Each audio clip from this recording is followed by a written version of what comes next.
Please don't spoil the movie by adding your own soundtrack. And action. Hi, I'm Harley Quinn, also known as Jordan.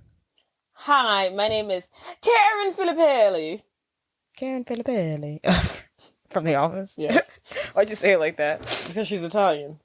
On the show. She's supposed to be Italian. That's In reality, she's a black woman.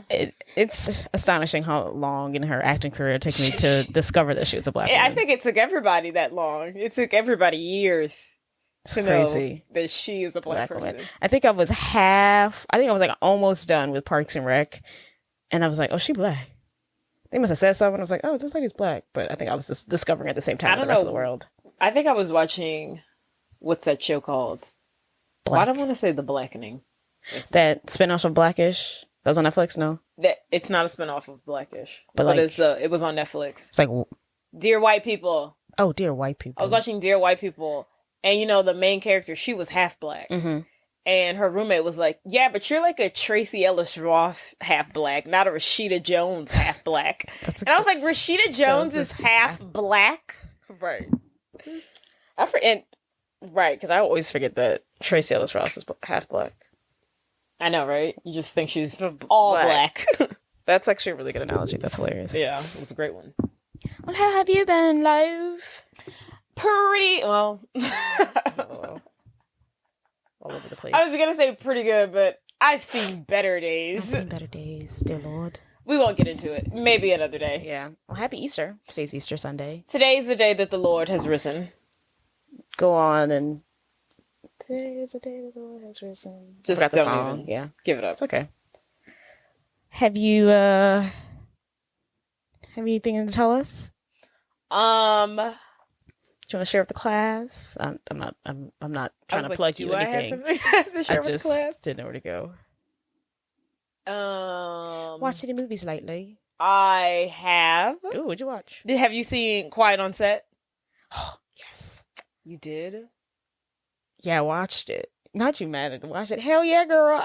Yes. You watched it? Hell yeah. You mad that I'm literally so pissed. Why? You want to tell me about it? Yes! Oh, I watched it. Oh my God, couldn't wait to watch it. I watched like half of it on Twitter. I was like, let me go watch this show because they just posted 10-minute videos on Twitter. I was like, let me just go watch it. You watched it? Watched it. How dare you? I'm sad.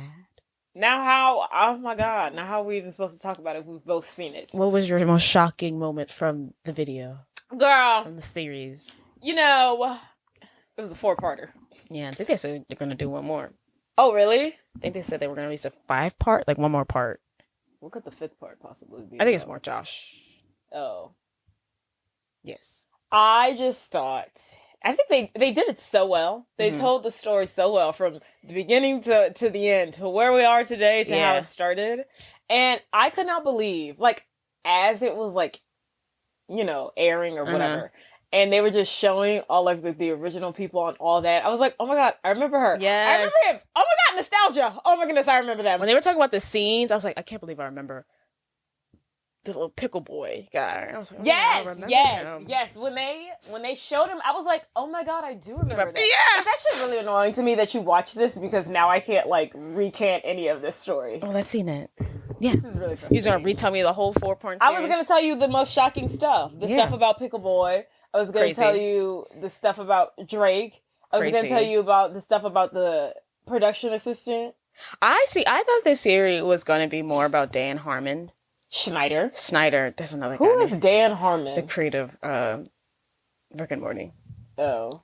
He probably needs his own documentary series too. He almost got canceled there for a little bit for doing something that I can't remember what it was, but I'm sure it was far worse than what was actually brought to light. Yeah, he was in hot water. But Dan Schneider. I thought it was going to be mainly about him. Yeah. But it was mostly he was a bad boss. Maybe he did something weird with the cast. Well, he definitely did. But I don't know if he touched any of them.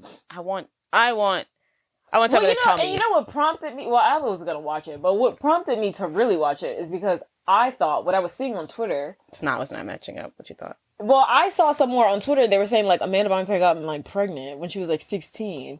And people were saying it was Dan Snyder. And I thought they talked about that in the documentary. So I went I immediately went to my TV and was like, let me watch this. Yeah. That was nowhere to be found. I was like, why are y'all making shit up? It's a lot of speculation because they said they found her old Twitter or something like that. Oh. Or her, like, not her old Twitter. Well, it was her old Twitter, but like her, like, what do you call your fake Twitter? I don't know. What do you call that? I don't know. Not like her like her Finsta, but for Twitter. Yeah.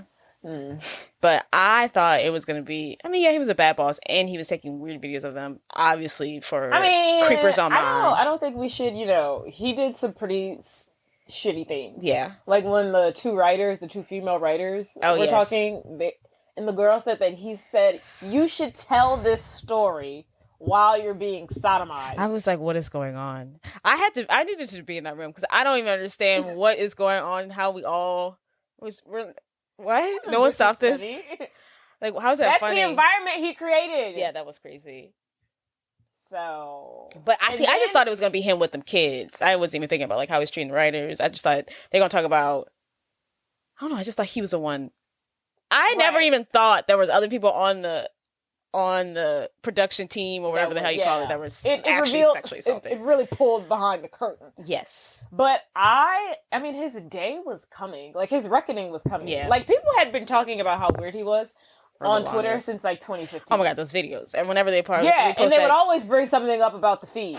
The feet were always being brought up on Twitter. Or that video Twitter. with Ariana Grande. I'm like, oh, my God. Yeah, I never saw those before. And in the documentary, I was like, that's really weird. The whole thing with the potato, and she was like squeezing it. I was like, what the fuck? So weird. And then when she was pouring the water on herself, I was like, by no means is this appropriate. Funny. Some of this are funny. I was like, it's not funny at all. Who's this for? Some of the scenes or like the sketches, I'd be like, that's kind of a reach. Mm-hmm. Like, I don't know, the one they showed, like the one with like the meatloaf cereal. No, they didn't. I saw that on Twitter. See, I'm getting confused. They showed one where it was like, I don't know, they were eating something like hot. And they were like, well, if I say it, then it sounds sexual. But they were like, blow. Oh. It was in there. Okay. As I'm telling it, it sounds awful. But I was watching it, I was like, I don't really see it. But the shit with Ariana Grande, I was like, this is disgusting. So weird. I was like, this is really weird. Weird. Honestly, I can't imagine being an adult in that room and like sitting there and having a camera and like having to record that or just like sit there and watch it. I don't know. This is making me beyond uncomfortable. Right. And then they were talking about like he had high ratings. I'm like, can we look into the demographic of people watching the show? Because I feel like it's 50-year-old men. I loved it how when they said like the white kids were like, oh yeah, I had a great relationship with Jan. And then they pan to the black guy and he's like, I mean, he talked to the white people. Right, the little nerdy one. That shit was hilarious. No, he's fine now. The one who oh my God, I thought he was so hot. I was like, what's his Instagram? I wanted to LOL, yeah, the little nerdy one. No, stop saying he was nerdy. He wasn't nerdy. When he was young, he was nerdy? No. He like there was the one I'm not talking about the black guy, I'm talking about the white guy. Oh yeah. The white nerdy guy was saying he was yeah. I had a great relationship, and he panned to the black guy. He was like, yeah, dude. Oh yeah, the black guy's handsome. Yeah. Yeah, the black guy's super hot. Yeah. He seems like he's going through a lot now. Yeah, he does. It seems like he's still working through that. I was like, oh, Lord. He's still working through that stuff. I thought it was so crazy that Josh's dad was like, this guy is going to touch my son. It was so freaking sad. Goes on to touch his son. And he was like, when he was like, when Josh calls him and then he's like, Drake calls him and he's like, yeah, we arrested him. He's arrested. He's in jail. And he's like, oh boy, I'm just so glad it wasn't you. And he was like, yeah. I started crying. I was like, that ate me up. That was and then he was like, I didn't want to tell my dad. He's just so emotional. I'm like, he's like, we're just starting to like build our relationship again. That was so sad. And his dad really seemed like a lot of people, I feel like a lot of child actors get into acting because their dad or their parent makes them. But I feel like they got into child acting because it was something for them to bond with. Yeah. They were like on the road. And he liked it. Auditions. Yeah, and he loved it. And he liked being with his son. Yeah. And he was like, we're building a relationship. It was like they did it right. It was like the perfect like manager child relationship. Yes. But when he said that part killed me. And I'm like, where was I was like, where was the mama? I know. He had one speculation. You can have everything. These are your accounts, but keep that man away from my son. And it was like next week. You go ahead and spend the night. You're actually gonna be living with this man instead. I couldn't. That was hard to listen to, and I hate to be like, you dumb bitch, but like. Right. And they didn't show her in the documentary. I was wondering, is she still alive? I was like, where is she at? She's definitely probably still alive. I was like, she need to be on here with the daddy crying. Yeah. I know, for her wrongdoing. She probably didn't want to do it. She was embarrassed. Mm-hmm.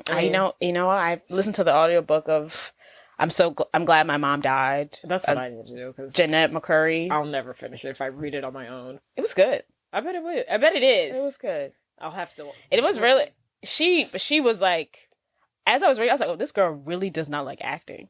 Oh, really? She does not like it. She never wanted to do it. Her mom really just like forced it upon her. Aww. And she really, like, literally did not like doing it. Just like, didn't like doing it, but she did it for so long. Aww. And then she was talking about she was doing these stupid, like, Sam and Cat, stupid. These stupid shows. And she was like, and then I've heard her say, like, she hates people coming up to her and calling her Sam. And I was like, oh my God, girl, get over it. But I think she just thinks, I kind of get it now. I mean, I would hate it too. I'm like, that's not my name. They're like, did you punch this man in your face today, Sam? Oh. Did you... She kept saying soap sock or something was her bit, or butter sock was her bit. She was like, someone else comes up to me and says butter sock one more time. It's just like she's like 20. She's like doing all this dumb stuff. And I was like, yeah, that makes sense. I mean, that's true. But it was a good book. But yeah, she doesn't use Dan's name, but she talks about him on there. Yeah. I think, first of all, I thought it was crazy when at the beginning they had the girl. I don't remember her name, but she used to be on All That, and she was like the youngest one before Amanda Bynes got there. And she was saying how like she was so adorable. She was saying she was Dan's favorite, and he came up to her and was like, "I want to do a spinoff with just your show." And then she like got boobs, and he forgot about her. Ooh, and then he gave the show to Amanda. I thought that was crazy. I was like, "Not it was supposed to be you, right?" But thank God it wasn't, girl. Everything happens for a reason. Everything happens for a reason. She dodged a bullet. It was a blessing in disguise. She was so cute when she was younger. She was so adorable. I remember her. It was just crazy watching them. I was like, oh my God, I remember you. Oh my God, I remember you. No, literally. Oh my God, I remember you. It's unfortunate though, because the black guy who had like the really bad experience, I was like, and who got fired, I was like, I don't remember him. I remember him. When they showed the scenes that they showed, I was like, oh yeah, I kind of remember them, but yeah, not that. I don't remember him. He's not like ingrained in my brain. I remember a lot of them. I remember the black. You remember the black girl? Oh yeah, I remember the black girl. Yeah, she even said it. The token black girl. I was like, well, that's why I remember you, because you were the only black girl on there. Was she? I can't remember, and I don't know why I remember it, but in my head, all that was diverse. Am I tripping? Maybe like when Keenan and Kel got on there. Yeah, I think that first stretch it was because Keenan and Kel were on there. Then they had that other black boy on there. The one who was talking about how he one of his like sketches, he was like a superhero, but his superhero was like Nose Boy, and the noses on his body looked like penises. Yeah. He was on there. That's what I remember. And then I think she's not black, but they had like a Spanish girl on there too. Yes. That first stretch. I don't know what happened with the second one. Yeah, I don't remember. I just remember the Keenan Kel version. Yeah. That's crazy. That's crazy, yo. And then the PA. Girl, I couldn't get over the PA. Not Pickle Boy, the other one. Yeah, the first one, like the random. Down. Yeah, the first guy who got arrested. And they found his diary, and his diary was like, he was saying like, I'm 100% like a hardcore pedophile. Like, what? That's a wild thing to put in your diary. That's a wild thing to write out. That too. When he was like, he was saying like, and then he was like, I'm fighting every day to like not rape a girl or whatever. Yeah, that's what it was. What? That was wild. Like, what the hell? That's insanity. It didn't say that he made it that far, because that lady who was like, should I tell someone that he said a picture? The mom? I was like, yeah, you should. She's like, and yeah, she's like, I didn't want to go to the police because I didn't want them to think I was a bad mother. You not going to the police now makes you a bad mother, sweetie. Like, what are you doing? What's wrong with you? Someone or TikTok was saying how they think that she was like I don't know how to explain it. Like a almost like she wanted to be famous and she put her she was like it wasn't for her, so she wants her. And like a Jeanette McCurry situation. And the fact that her daughter wasn't even on the documentary was not like a I agree. And then, girl, okay, I have to bring this up. Okay, so Drake comes out. He gives his testimony. Very brave of him. Yes. I can't believe he's gone his entire life and like no one knew this. I thought that was crazy. That was crazy. I thought that was crazy. And what was even crazier is when he was saying, when he testified against, was his name Brian Peck in court, and his side of the room was filled with people. Girl, and the people that coming out? Yes, and then the journalist said that there was 41 character letters defending him. 41 human beings. That knew this man. And it was like, why would anybody ever write a character? What are you in jail for? I raped a little boy. What? Oh my God. And then people were like, literally like, I think he was tempted by a 15-year-old. Let's be for real. It is the craziest shit. What is wrong with people? I'm so disappointed in, what's his name? The hot one that everybody loves. James Marsden. The one that's from, the one who's from Ella Enchanted. Is it Ella Enchanted? And he's in Hairspray. You know what I'm talking about. The Corny Collins show? Yeah, but he's not in Ella Enchanted. You're talking about he is in Ella the New York one? Oh, I thought it was the other. Not Ella Enchanted. Yeah. I'm sorry. Enchanted. Yes, thank you. Sorry, he's in Enchanted. Yes. I couldn't believe him. I was like, ah! I know, I couldn't believe him either. But with all that being said, okay, they talked about it in the documentary, but I was like, we kind of really need to unpack this, everybody. And what was it? It was like in 2000. It was 2021. Oh, Drake when he was put on probation for child endangerment. Yeah, they glossed over that. They glossed over it, and they were like, he didn't go to or he wasn't convicted of anything. And he was like, I made a mistake, but I stopped it. If you read what the girl says, she says that he forced oral sex on her. Oh. So he says, like, in the document, he was like, I texted this girl who was 15. Once I found out she was 15, I stopped. Her testimony is completely different. Right. And then she says once he found out she was 15, that's when he got, like, super sexual with her. And she attended one of his concerts, and then after, he forced oral sex on her. And then he was like... And now, we all know why, people who are molested or, sexually abused at, young ages, it's kind of like a traumatic thing. They kind of go, but you still need your reckoning. Yeah, I didn't like how he was like, the media. Yeah, he was like, the media blew it out of proportion. No. That's not what happened here. No. Because, like, okay, what's she lying for? What is she lying for? Right. Like, seriously, you're saying I stopped when I found out she was 15. She says you didn't stop. What is her gain as a 15-year-old lying? Yeah, they really glossed over that. I was like, I guess, guys. They really did. I think we need to unpack that a little bit more, because everybody's like, Drake this. Now I'm like, let's not forget here. Right. He let's not forget this. Yes. He's no better than his abuser. Like, let's be for real. Let's just hope that he stopped after that. Let's hope and got the help that he needed. Yeah. But I do feel for him. Poor thing. It was very brave of him to come out. Girl, that was crazy. That was. Thank God for that mom. That mama was like, why is this grown man calling your phone? The girlfriend's phone. Which was even crazier. This should have been everyone's red flag. They go to this man's house, the abuser, for a barbecue. Thank God the little nerdy kid from all that was on his P's and Q's. And he goes into his freaking house. He has a freaking room dedicated to Star Wars, except for the one clown painting he has on the wall. From the guy asked, what's with the clown painting? The abuser's so excited to tell him the story. Oh, you won't believe this. Flips over the painting, says, Dear Brian, hope you enjoyed the poster. Your friend, John Wayne Gacy? Are you kidding me? Hell no. That's crazy. Oof. That's crazy. That's like a really dark energy to have in your home. That's disgusting. And then they had pen pal letters. That is. And he shows it to everybody at the party. No one thought, like, what the hell? There's a murderer. Well, I understand the kids not understanding the gravity of the situation, but the parents? That's what I'm saying. The adults. But if the 14-year-old boy was able to be like, what the hell? You might not know the full story of John Wayne Gacy, but you were able to determine, like, oh, yeah, he's a serial killer. Like, I've heard that name before. Yeah. None of the adults were able to figure this out. This is so cute. And this is, a serial killer. Oh, my goodness. How retro. How retro. That's such a new age. And that painting is so creepy. All the paintings are creepy. He's creepy. And he drew it himself. It's dark. Ugh. Oh, poor Drake. All right. Okay, I want to point out one more thing about this document. First of all, someone else came out after the little boy who's on. I have two things to say. Zoe 101. You remember Logan, the hot one, the one who dates Quinn? Yes. He came out recently, or like the other day, and said he was abused. But then I was like, he was also arrested for like messing with like a 14-year-old too. So I'm just like, really? there's a pattern here. But he came out and said he was abused when he was 12, and then again at 19 by his like agent. Oh. Side story. The real thing that we're talking about is I want to talk about. Have you ever seen the cast from Ned's Declassified School Survivor Guide, and they're like nonsense in their podcast and whatever?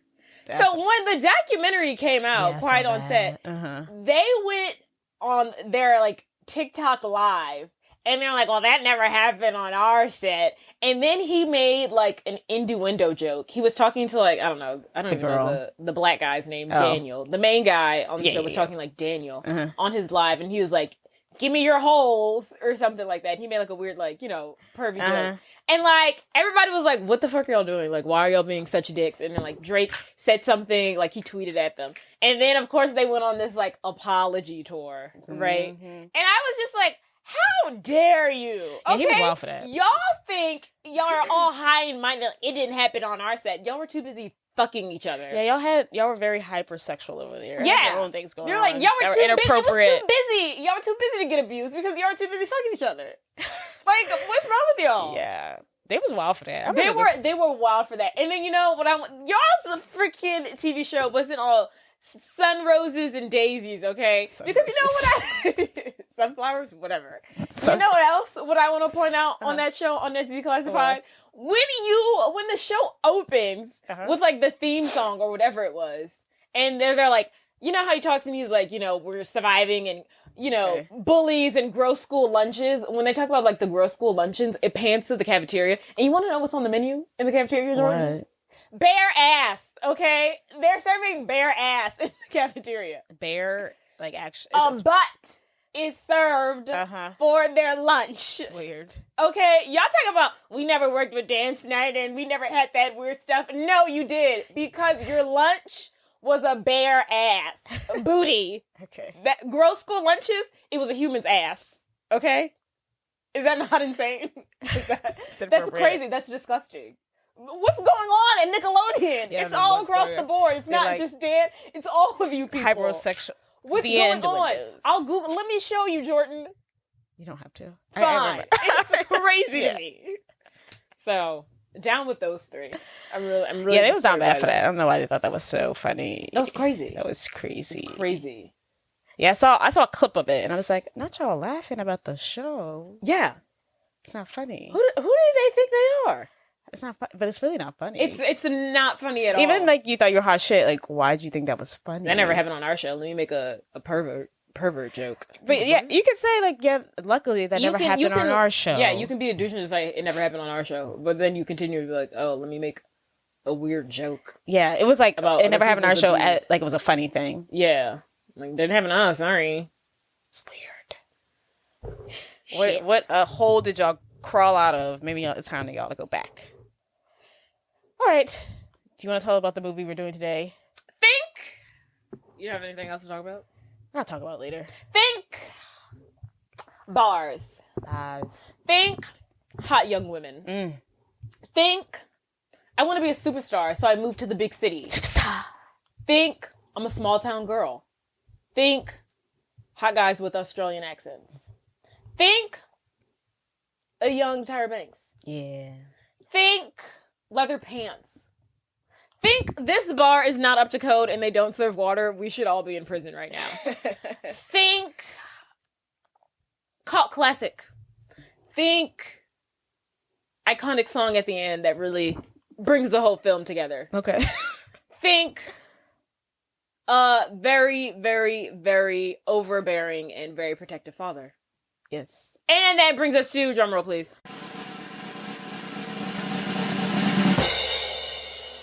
Coyote Ugly. What a fun movie. Oh, God. Tell me about the movie, babe. Graced with a talented voice, 21-year-old Violet Sanford heads to New York City to pursue her dreams of becoming a songwriter, only to find her aspirations sidelined by the accolades and notoriety she receives at her day job as a barmaid at Coyote Ugly. The Coyotes, as they are affectionately called, tantalize customers and the media alike with their outrageous antics, making Coyote Ugly the watering holes for guys on the prowl. The film is a 2000 American musical comedy. I wouldn't call it a musical, but that's what Wikipedia says, so I went with it. The film is a 2000 American musical comedy drama based on the Coyote Ugly Saloon, an American drinking establishment and namesake of an international chain of bars known for its bartenders dancing on top of the bars. We have one in here in New Orleans. We do. And, I always wondered, I was like, is this bar? Yeah. I was like, is this bar based off of the movie? But the movie is based off of a chain of bars. Right. I've never been to that one. Have you ever been to it? Me neither. It was kind of a... I've never seen anyone dance on a bar as I pass it. It looks more sad than fun. I don't know how to describe it. I want to go to it one day, though. Yeah. I've walked past it a couple times, but it doesn't seem appealing. The film was directed by David McNally and written by Gina Wincox and Kevin Smith. The film is also based on the article The Muse of the Coyote Ugly Saloon that was published in GQ magazine by Elizabeth Gilbert. So I guess somebody wrote like a newspaper article. Or it was an article about them in GQ magazine. And then from there, that's how it became a movie. Story by. Yeah. Inspired by? Story by. Inspired by, something like that. Early on, before the producers decided to cast mostly unknown actors, the lead role of Violet Sanford was offered to pop singer Jessica Simpson, Britney Spears, and Jewel, who turned it down. January Jones also auditioned for a role. Who's January Jones? Googler. I don't know. I've heard the name before, but I don't know which she's in. I could see Jessica Simpson and Britney Spears. I don't know who Jules is. I could see both of them. For sure. Why'd they turn it down? I don't know. Silly girls. Oh, I don't really know this girl. You don't know January Jones? No. Do you? I don't know. Her face looks Let me common. see what she in. And I didn't watch Mad Men. American Pie? I don't remember. Oh, she's in Mad Men? She's in American Pie? American Pie. X-Men, they say First Class. Let me see. Anger Management. Not familiar with her work. Let's see. I guess I kind of recognize her face from Mad Men. Did you watch Mad Men? No. No. I did not. Okay. What else do we have here? Leanne Rimes sings Can't Fight the Moonlight, the blockbuster lead single from Coyote Ugly, which went 4 times platinum in 2008. 8 years after the movie's original release, It's a good song. signifying the film's cult status. I agree. We Great did a song. performance to this song, and I never realized this was a Y'all did? Yeah. The Saints? Pre-game performance, yeah. Can't stop Moonlight. the moonlight. It sounded just like that? That's a weird Yeah, song to I mean, dance to. the beat changes or drops after a while. Okay. But it was like a jazz dance, whatever. Jazz. Piper Perabo, I don't know if I'm saying her name right, who plays the main character Violet, was disappointed when she learned her voice was going to be replaced by Leanne Rimes because the actress could sing in real life and even learned guitar for the movie. Wait, What? which part was her voice replaced? The whole thing, or? I think for Can't Fight the Moonlight. She wanted to sing it. But... Oh yeah, no. Did you not read the script? Say yeah, no. Why would she think Well, that? the whole thing. Her character doesn't want to be a singer. She wants to be a songwriter. I mean, yeah, but just because her character doesn't mean that's what she wants. The whole movie is about her getting the gumption to perform. Yeah, so that she can sell her songs. So if the character gets to perform, then she should have been able to perform. But she's saying she sang a lot of songs in the movie. So I don't think that was her singing at all. That's what I was asking. Okay. Yeah, I don't think that was her Okay. singing ever. That's what I was wondering. So yes. Okay. Yes, I would be. I'm sorry. La la la la la la la. She learned the guitar. She barely plays the guitar throughout the whole movie. Yes. The film was released August 4th, 2004, and distributed by Buena Vista Pictures. Budget! New York City. 30 million? No hitters. Huh? 40. Even closer. 45. Look at you, right on the money. Box office. What year did it come out? 2008? No. 2000. 2000. Chick flicks were hot back then. 70 million. No. Too high, too low? Too low. Oh. 80 million. 90 million? 100 million? 120? $113.9 million. I see y'all. I see. Shout out to the people at Coyote Ugly. Yeah. Cast Piper Paraboo, I don't know if I'm saying her name right, as Violet Sanford, an aspiring songwriter. Adam Garcia as Kevin O'Donnell, a man who becomes Violet's love interest. Maria Bello as Lil, the proprietor of Coyote Ugly. Melanie Lynchke as Gloria, Violet's friend. John Goodman as William James Bill Stanford, the father of Violet. Isabella Milko as Cammy, a worker at Coyote Ugly. Tyra Banks as Zoe, a worker at Coyote Ugly. Bridget Monahan as Rachel, another worker at Coyote Ugly. And yeah, that's about it. That's all we need to know. All right. Let's dive on in. Ooh, I'm about to dive in. So the movie begins with Violet Sanford in her hometown of South Amboy, New Jersey. She's working her last day at her diner gig. Because she plans to go to pursue her dreams of becoming a songwriter in the nearby city, New York City. Before leaving, she does a common tradition at the diner, which is to sign the back of a receipt, just in case she makes it big. And then, the owner puts it on the wall. Before she leaves, she looks back of all the many girls who have left the diner to go to New York City. And the owner says that none of them ever came back, or basically none of them made it big. He says, hopefully you turn out better than them. Ouch. That's because none of them made it big. That's daunting. I know. I'd be like, well, I guess I'm not putting my name on this one. Right. It's a bad luck. Right.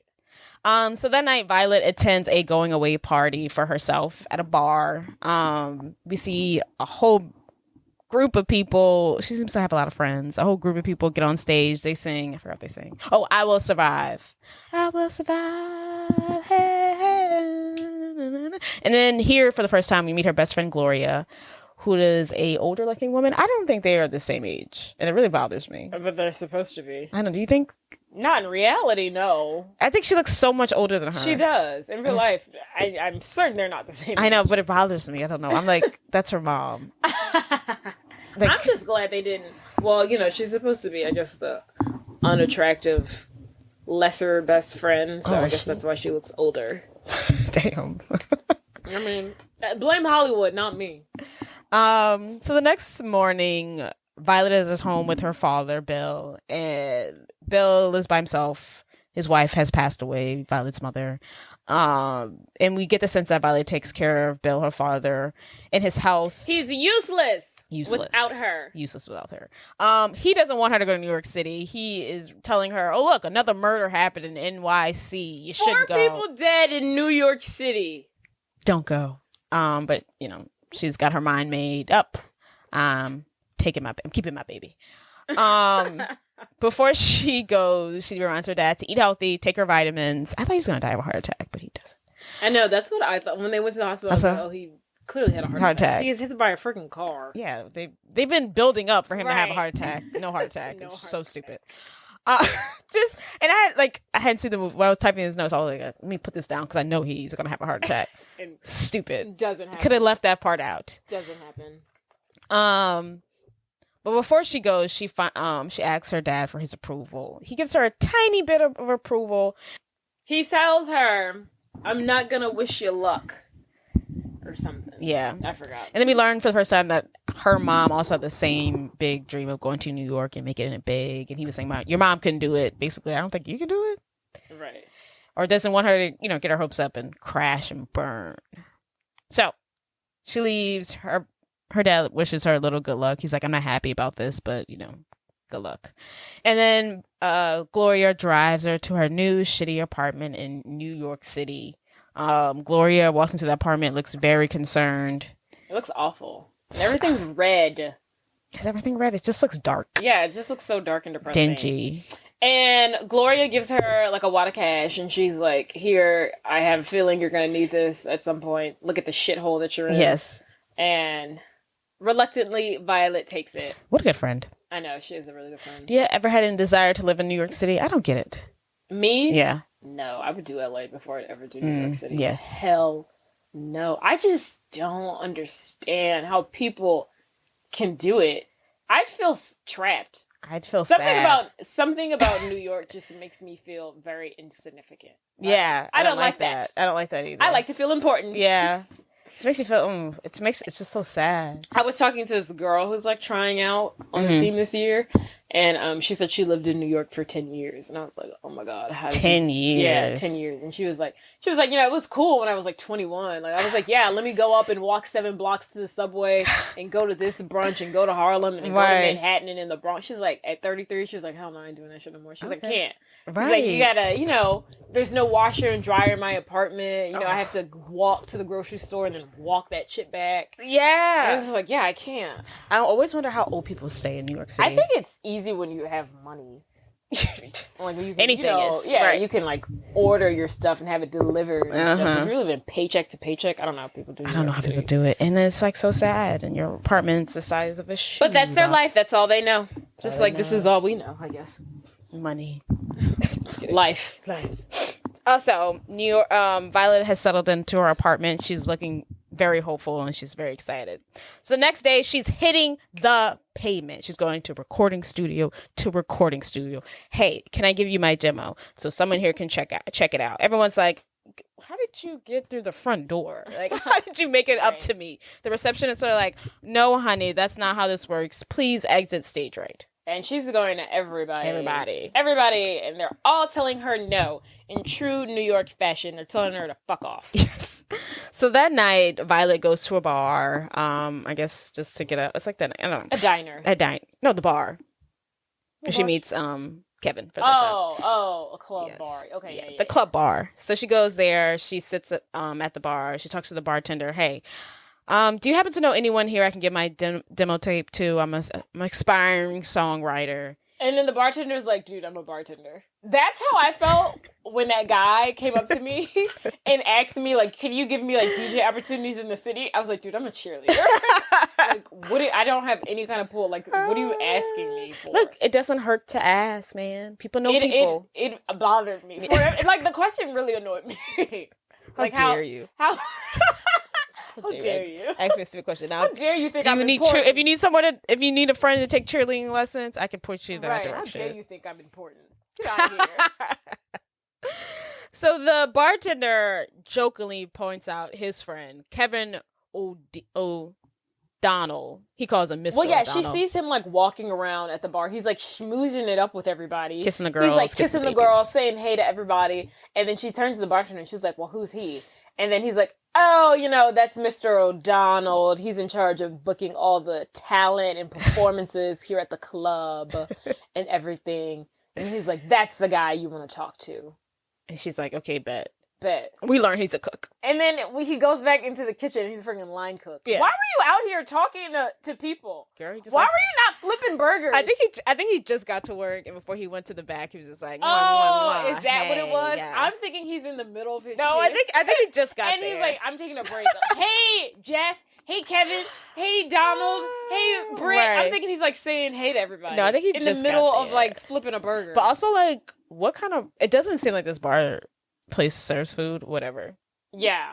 It doesn't seem like they serve food at all. So at the end of the night, she's waiting out back for him to give him her mixtape. Her demo.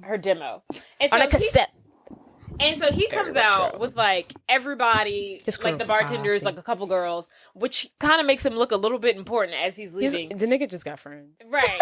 He's just got a cool personality. These are his coworkers. Yeah, he's leaving the back of the bar at the closing with everybody, and Violet goes up to him, and she's like, "Hey, Mr. O'Donnell, my name's Violet. This is my demo. I'm really not sure how to do this or how this goes, but I just wanted to introduce myself. I heard that you're in charge of booking all of the talent here, and I really want you to listen to my mixtape." And he's like, "What?" He looks back to like the bartender. He looks back at the bartender, and then he's like, the bartender kind of like laughs a little, and he's like, "Oh, okay, I get it now." It's a bit. So then he turns to her and he's like, "Oh, yeah, sure." He sees a pretty girl who wants something. So he's like, "Oh, yeah, sure. I can listen to your mixtape, Violet." And she's like, "Oh, I didn't think it would be that easy." And he's like, "I didn't think it'd be this easy either." And then he kind of is like, "Well, do you want to go like sit down and talk and have coffee or something?" And just when she's probably about to say yes, the, I guess, headline cook, the head chef at the restaurant his boss comes out and degrades him in front of her, and he's like, "You didn't clean up the kitchen, O'Donnell. I'm 1 inch away from firing you." And then Kevin turns to him and he's like, "Hey, man, it's Mr. O'Donnell. I'll fire you for insubordinates. You can't talk to me like that." And then the cook's like, "Fire me? Fire me? You're rich. You're hilarious." And he's like, "I can find any guy on the street to flip a burger. You're not important. You're not special, babe." And then so now it's kind of revealed that he is just a nigga in the kitchen. Yeah. And Violet is disappointed, to say the least. When that part came on, I had to pause it. I was like, I can't watch this play out. It wasn't that bad. Yeah, I got really... You just had to get through it. Yeah, I had to get through. But I was like, oh my God. Yeah, but it was... It's just like the whole like, I don't know how this works. I'm like, yeah, that part was the worst part. Him being revealed as like the line cook, Not that bad. wasn't bad. Her going up to him, that part was, oh God. No, I hated it. Yeah, I was like, get me out of in here. front of everybody. She's like, "I'm not really sure how this works." I was like, ugh, this ain't it. It ain't working. This run. Get out of there. So it's revealed that he's just a line cook, and she's pissed. And she's like, "I just embarrassed myself in front of these people for nothing." And he was like, "Wait, no." He was like, "Eventually I was going to tell you the truth." Eventually. And then he like follows her home for like 2 hours. And she lets them. They do the flirty thing. They're going to see. They got a little something there. There's a little chemistry. Yeah. So he follows her. He doesn't kill her. He doesn't kill her. I don't know why he follows her for 2 hours. But after a while, she's like, "Okay, this is enough." Yes. At this point, it's either you're going to kill me or you're going to leave me alone. Right. So the next day, she does the same thing, visiting record studios, no success. She finds like what do you call it? A poster board where people put up like ads and stuff. And she sees there's an open mic night coming up. So she's like, okay, I'm gonna go to this bar and I'm gonna check it out. She goes to the bar. She's like, "Hey lady, I'm sure you don't have any openings tonight." And the lady's like, "Okay, I could get you on 10 minutes. She's like, "Oh shit." So she goes then the lady tells her, "If you need a barf before you go on, the bathroom's in the back." What a vicious and vile I didn't think it was that bad. What? I thought it was just like, girl, everyone's nervous. If you go throw up in the back. Oh, I thought it was definitely like you're a young actress, wannabe singer. You probably have bulimia. Oh, no. That's how I took it. No. I just took it like she could see she was nervous. She was like, "Girl, you need to go throw up." Because performing in front of people is nerve-wracking. I literally took it as like, you're young and no, skinny and pretty. No, you definitely have an eating disorder. No. Go vomit before to get extra skinny before you go on stage. No, I don't think I think mine's is more accurate. I think yours is a reach. I think mine's is very on brand for what the industry looks like. I think that's very true. I think that's a jump. I think it's just because she's nervous and she looked really nervous. We're going to have to agree to disagree. Yeah. So she makes her way onto stage. This is all happening very fast. Yeah. She didn't expect this type of speed.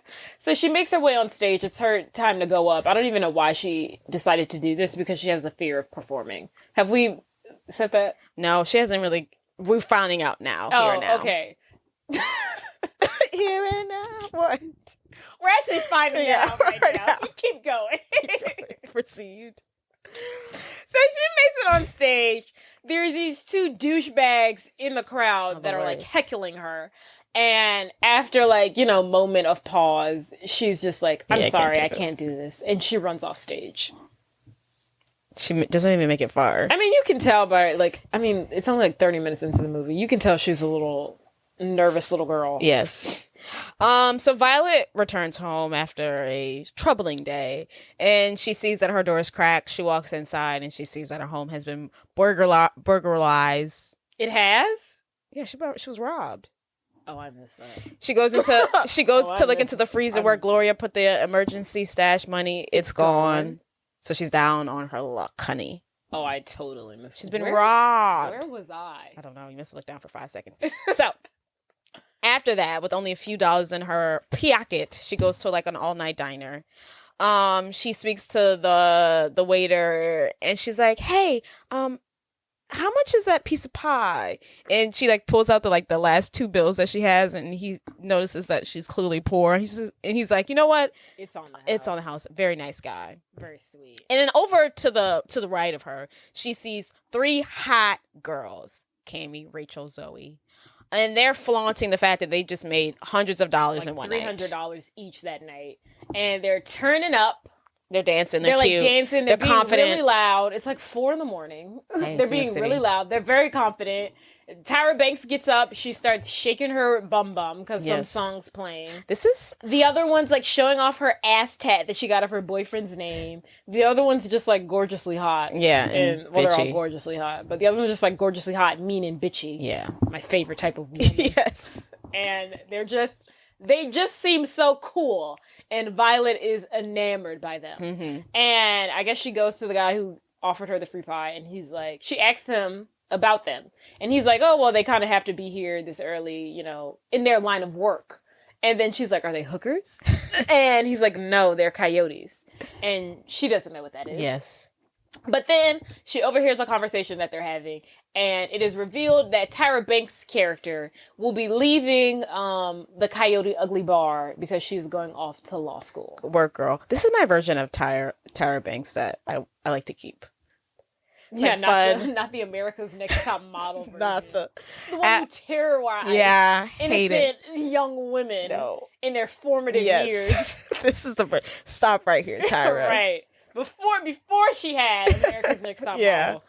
When she was just doing films. And modeling. Yeah.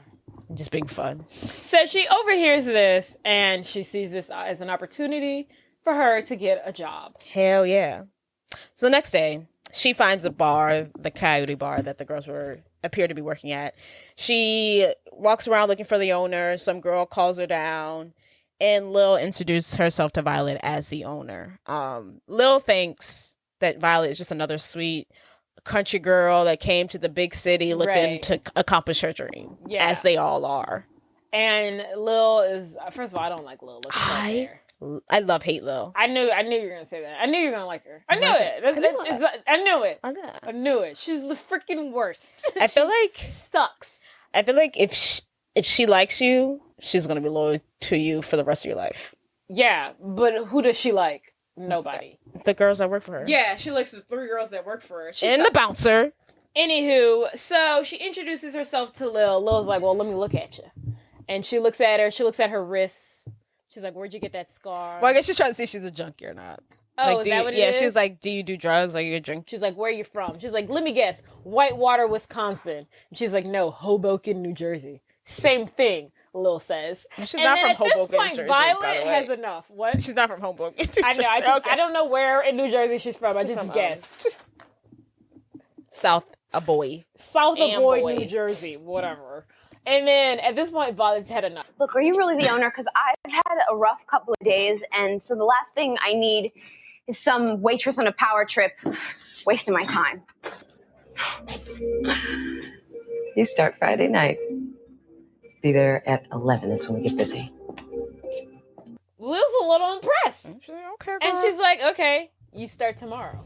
I just want to also say that she's not getting the job. She's getting an audition. An audition, I must say. And what I do like about Violet's character is that she's hometowny and sweet, but she also has a little attitude. Yeah. Like she's got something. Pushed. Yeah, when she's like tired, she's like, "All right. Yeah. You've hit the nerve. Don't do too much now." I'm activated. She's pretty strong. Like she's going to recording studios and meeting people. Yeah, that's pretty ballsy. That'll take me 6 months to work with the courage to do. Especially going from New Jersey to New York. It just got here. I mean, well, she didn't go far. She went up the road. I guess, but small town to big city. It's New Jersey, Jordan. It's a South train ride. boy. It's a train ride. It's not the same. It's like not the 20 same minutes. hustle and bustle. She could honestly still live in New Jersey and do all the shit she's doing now. Work Facts. at the bar, go to the recording That is studios, so true. and just go home at the end of the day. Yeah, it would be a long commute, but that is so true. So that night, or I think it was like Friday night, whatever day we started, but yeah, the next day, Violet arrives. It's her first night at the bar. When she walks in, the bouncer, she's like, "Oh, I'm here for my first gig." The bouncer's like, "Oh, good. This is it's slow so far, night. so you can might pick up later." Yeah. She walks in, it's like a sea of human beings. One, it's pretty packed. It's shoulder to shoulder, standing room only. She sees the girls that she saw last night dancing on the bar. They light the bar on fire. I missed that part. Wow. They light it on fire. And they're dancing on it? They're dancing on it. They dance on it. I think they step down to light it on fire. It's a lot going on. Yeah. And it's crowded. Yeah. Like, this is supposed to be her training night? Some guy's supposed to drink on her. And at this point, she's like, yeah, no. Mm-hmm. She heads for the door, but immediately runs into Lil. And Lil's like, where are you going? She's like, I'm just looking for you. She almost had her out. I didn't even know that happens. Yes, it's like really quick. She's like, "Oh hell no!" And she like turns to leave, and Lil's like, "Where you going?" She's like, "Looking for you." I was looking for you. I found ya. She was about to give up, which I appreciate. She's like, "Actually, no, thank you. This isn't for me." So Lil takes Violet behind the bar. She rips up her shirt to make her look sexy. Yeah, makes it a crop top. Takes off the sleeves. Everything's happening really fast. Everything's happening fast. Everybody's moving quickly, and everyone's yelling because it's so loud. She's giving her very minimal information, but most importantly, she tells her there's 2 rules. 2. Don't date the customers and don't bring your boyfriends into the bar. Those are her only rules. That's it. I don't understand why those are the 2 rules. What's wrong with dating the customers? There's 1,000 men in here. I think it's because the same reason why you can't bring your boyfriend in here. But like, there's 1,000 men in here. Don't date the customers. She must be. I don't know. I guess the odds of me not dating, like, I just the customers, like, I don't know. I thought that was that's weird. Just her rule, right? That's just her rule, man. She had one bad experience. She's like, not again.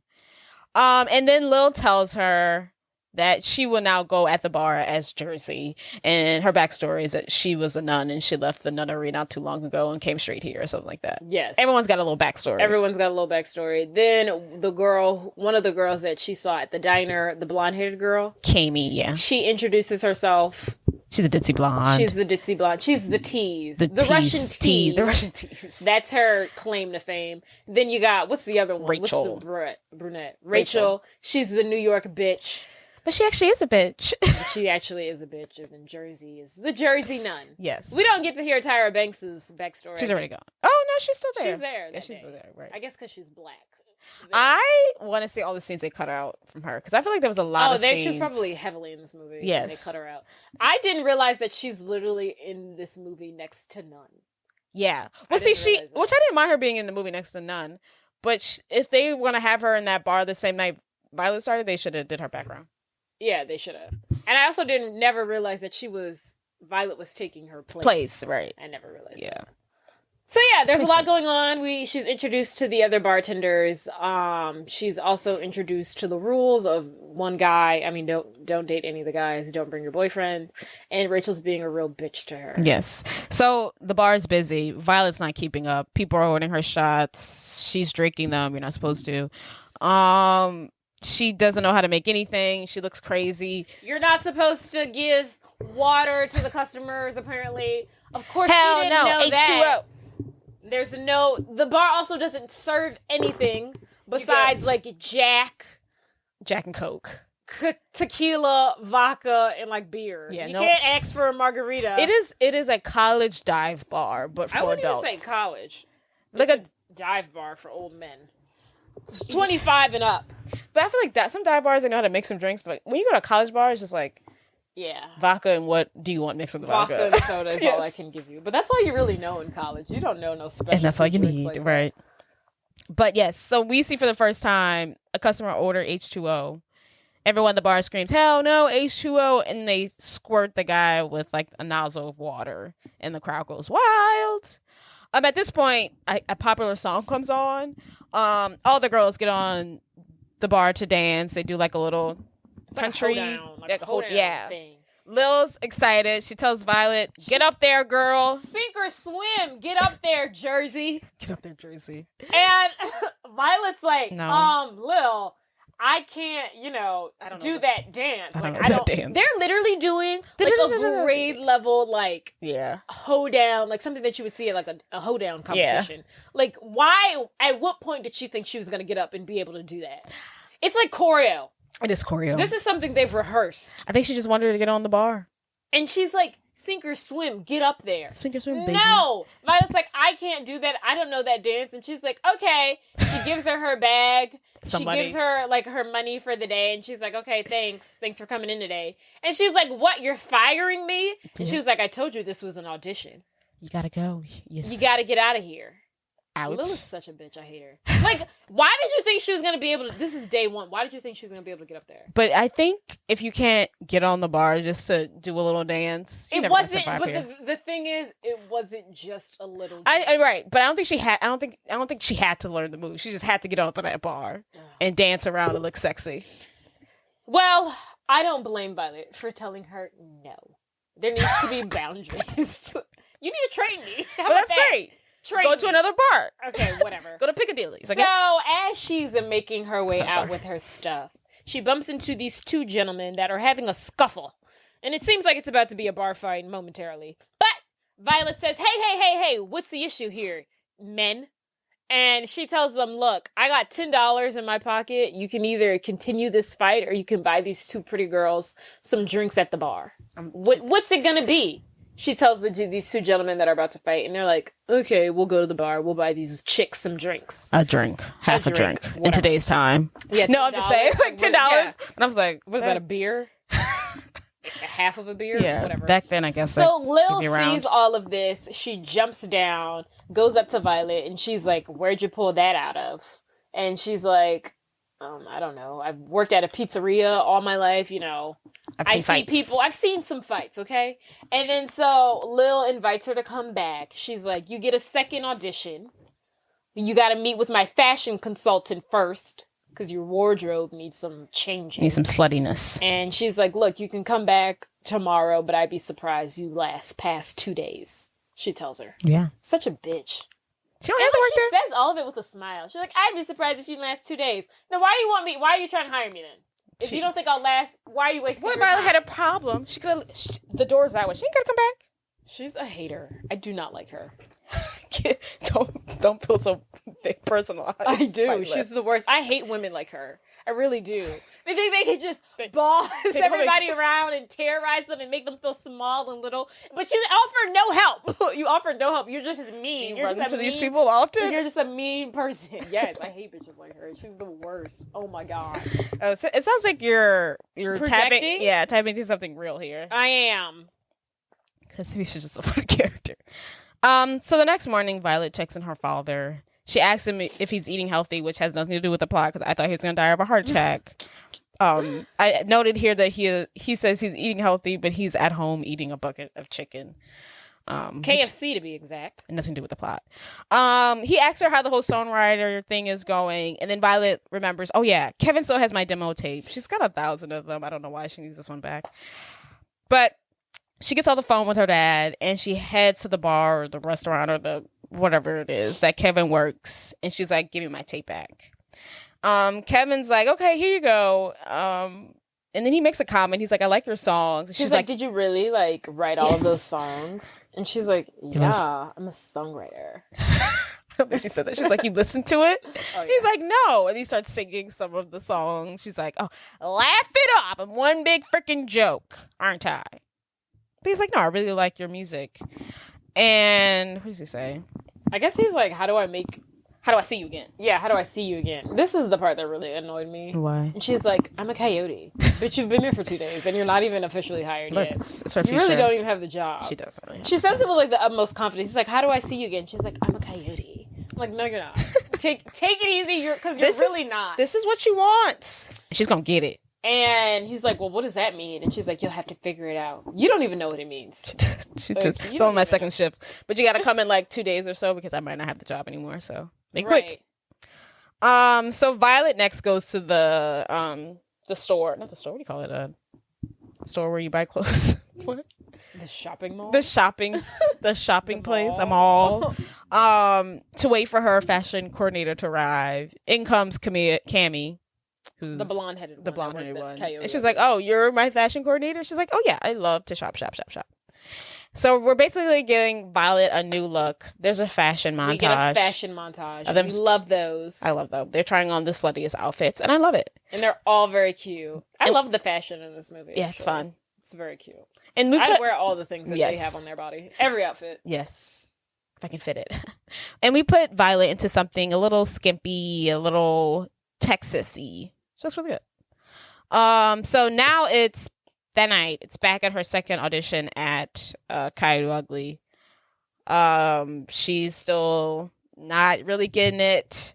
Rachel's there. She's like, Lil, I don't think your new girl's keeping up.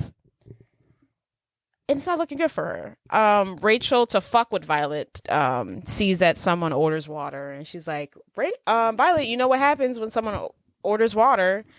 And Rachel's like, yeah, okay. No, Violet's like, yeah, okay.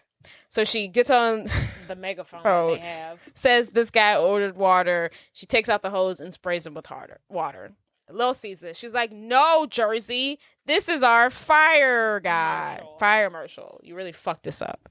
But of course, Rachel knew that the whole time. Yes. She's just a hater. So she did that, to fuck with Violet's Now that's life. Someone I can get behind. Like, I don't like. I guess I don't like her either, but she's so stunning. I can't not like her because she's just so pretty. Wow. But, so, Violet's like, great. Shit, I'm fired. Mm-hmm. Of course. So, Lou, what's her name? Lil. What? Lil. Lou. So name Lou. Who's Lou up here? Lil goes outside with the fire marshal. Meanwhile, Violet's having like a panic attack or something. I don't know what happens after that. So yes, Lil goes to talk to the fire marshal.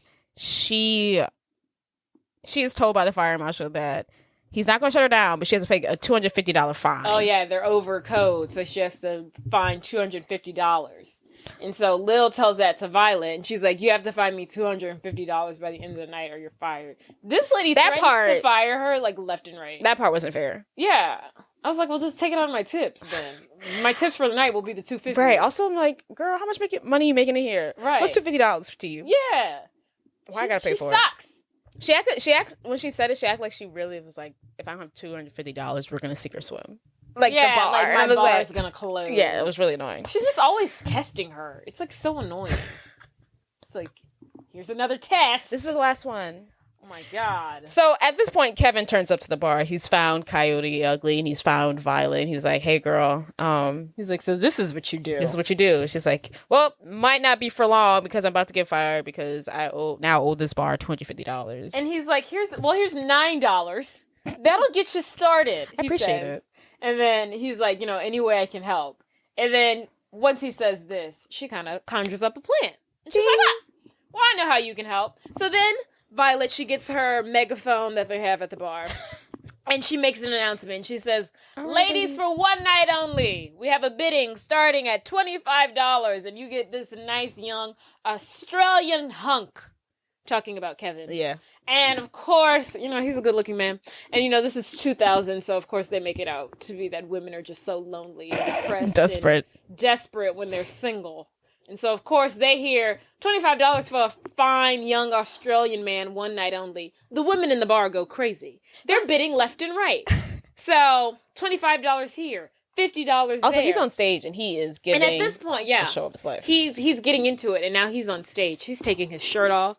He's unzipping his pants. He's doing a little move and groove. He's doing a little thrust pump. Yeah, his shirt's off. He's unbuttoned his pants. He does it so well. It's like, are you a stripper? He's enjoying this. At first, he was like, wait, what are you doing? He was a little hesitant, but once he gets up there, he's feeling the vibe. He's been waiting for this his whole life. So he's doing his little thing. And he got $100. Now we're at $150, $200, and then we meet the $250. Sold! And it is sold to Barbara, a young divorcee in New York City with 4 kids who loves opera, and her favorite artist is Van Gogh. Is it Van Gogh? That's he funny. spends like the night with her, so he learns all this information about her. So she gets her $250. She gives it to Lil, and I think the night was a success. Yeah, Lil, everyone's pleased. She was quick on her feet. She thought of a plan. She executed it, and it landed. Hell freaking yeah. Violet's actually pretty. She's a genius. She's doing pretty well. She's doing. That's what I like about her. It's like she's small town, but she's really not. Like she's got umps. She's got gumption. She's got chutzpah. She pulled her bootstraps up, or whatever the hell you call it. So yes, the night is over. Violet heads out of work and she sees Kevin. Kevin retells his story of how he spent with this lady. The night with Barbara, who's a divorcee. Yes. Her husband's a CPA, 4 kids. Her favorite artist is Van Gogh, and she loves the opera. Hell yeah. So Kevin tells Violet, okay, now you owe me. And she's like, okay, what do I owe you? He's like, you owe me 4 dates. That's what he says. 4 dates. You owe me like breakfast, coffee, 2 dinners, and a lunch or something like that. So like 4 dates. He says the first one, we can do right now. Let's go. I don't know why no one's tired. Right, it's like 3 a.m. I guess you sleep in the morning. Jesus, all they day. Go to bed at 7 a.m. Yeah. So they continue their day. I think the first stop they make is at some like sandwich shop. And Kevin talks to one of the people that work there. It looks like they're doing a drug deal, but Kevin reveals that he was collecting a very popular, like one of a kind Spider-Man comic book, and he collects comic books, and he really cares about that. He's really into that. And they spend the rest of the day together. I think they go fish throwing. They work for fish. Is that happening this one? Well, so then after I guess they watch the sunset. Oh, yes. They're like sitting on top of his car, looking up at the sky. And, they're telling each other their stories. And she tells him, like, her mom was a songwriter and she almost made it big or something like that. But she doesn't want to be a singer. She wants to be someone who writes songs. Like, she doesn't like to perform. She's scared of the stage. That for her. She just wants to be a songwriter. I didn't remember that part. I don't know why I thought she wanted to be. I thought she wanted to be a singer. I thought she wanted to be a singer who just had stage fright. Yeah. But anywho, and then so she kind of like asks him about himself. But he's, like, not giving her anything. Nothing. He's like, oh, you don't need to know about me. Just listen to this accent. That's all you need to know. Yeah. So she's like, okay, that's weird, but you're hot, I guess, so I'll let it go. Yes. So they just kind of, like, talk about her.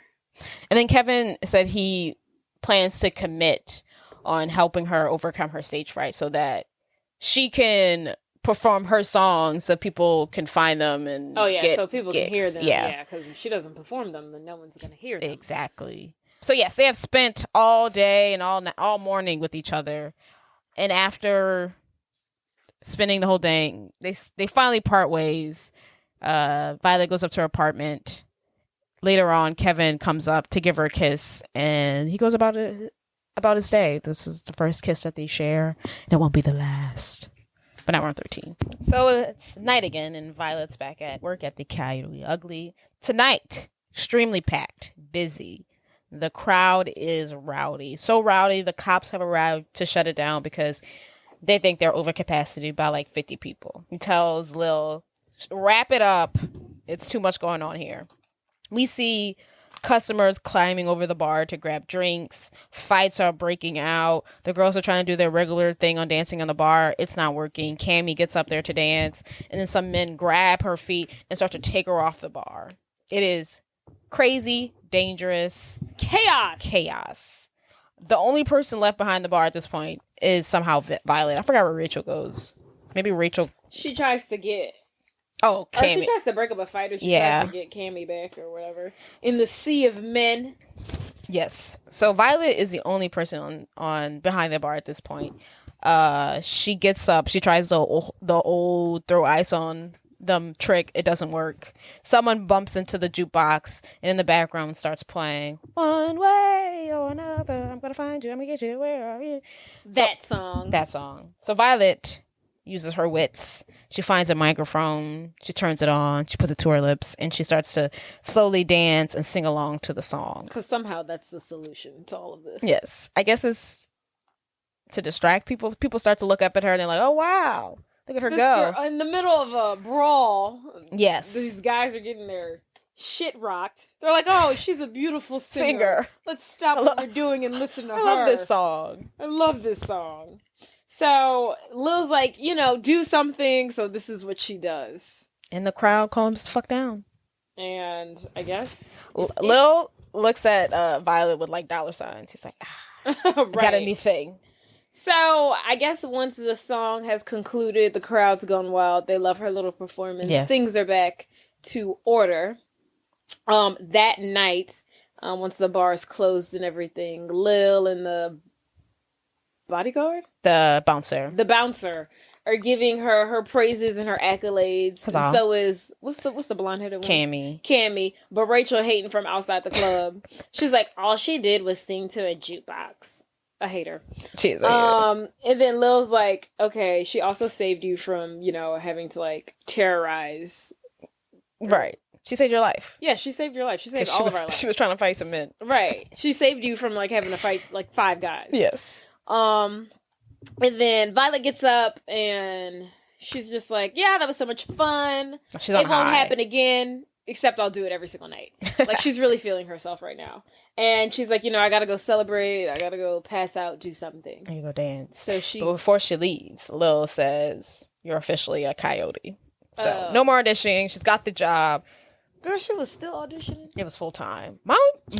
Did you ever want to be a coyote after watching this movie? Because I sure did. Absolutely. Absolutely. It I seems was like going to say such absolutely a fun not. job. I feel like after I got used to like the hustle bustle, I feel like it can be stressful, but oh yeah, those first couple of weeks of learning the ropes, I would have hated it. But once you get comfortable, yeah. And you start dancing. You know what I think is really funny about this bar?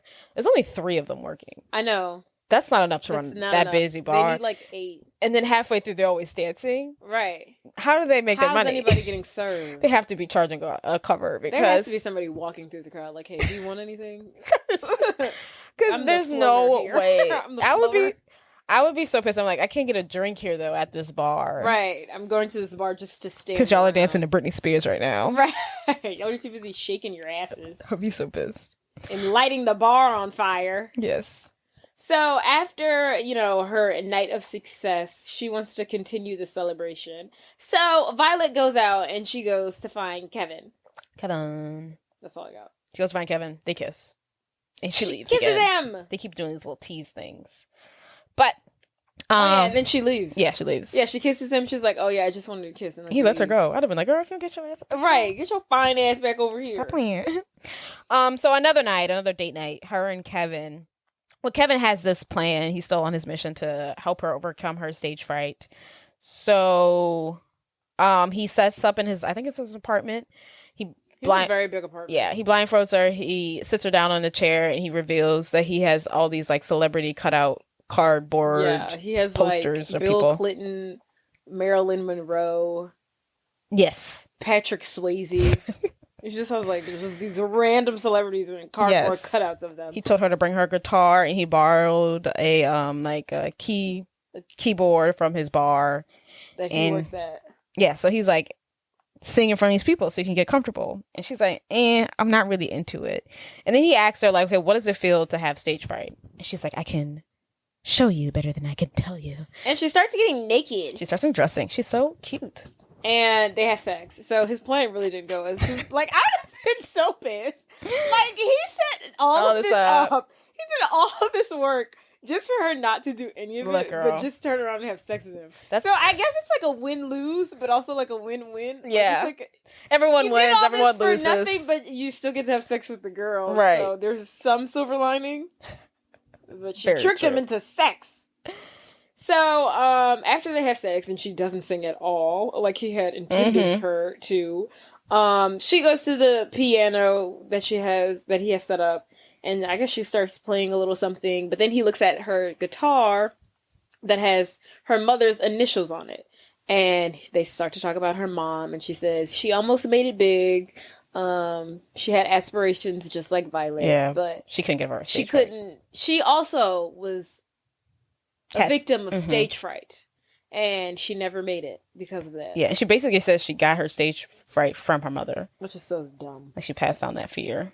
which is it's a lot. so. But yeah, she got really close, but she was afraid of the stage, so it just never happened for her. But then at this point, Violet agrees to sing in front of Kevin. But she says, "But you have to make yourself disappear." He does this by turning off the lights, and she finally sings in front of him. Okay, I was at the end because I just finished watching the movie. At the end, he turns off the lights at the performance, and I was like, why is he turning? I was like, this must have been something previously that I missed. LOL. But I was like, why is he turning off the lights? To rob everybody. I was like, I obviously missed this earlier. Yeah, you missed it. So yes, he turns off the lights. She gets comfortable. He sings in front of her.